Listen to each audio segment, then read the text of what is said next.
Challenges indeed.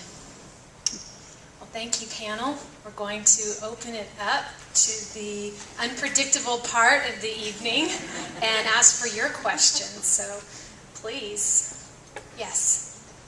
Okay, Connor, one of the things that I heard from the other two women is that the participants in their programs seem to be perpetuating the program themselves through cooperation with the other newer participants. In Indego Africa, are you seeing that same type of model? Are you seeing the women who are, say, in the more strategic areas being able to go and foster that ability for the people in the more remote areas? And is there an interest in that among them?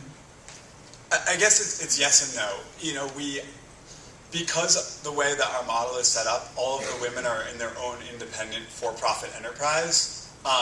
They are, certainly perpetuating their own business, and we encourage them to work with other outside parties. So we're not their entire market, for instance.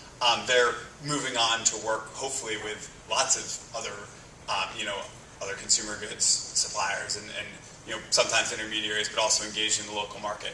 So in that way, they're not perpetuating it necessarily to other women beyond, if orders increase, bringing other women into their business and growing their own business. But I think that that's healthy within our model.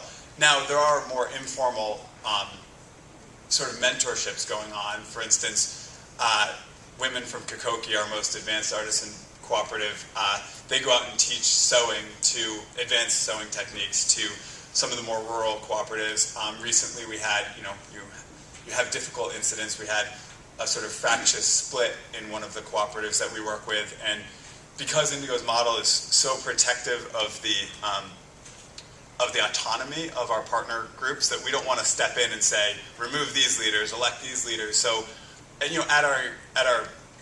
with our encouragement, several leaders from a more successful artisan cooperative went and tried to talk to the women and help them through an informal audit.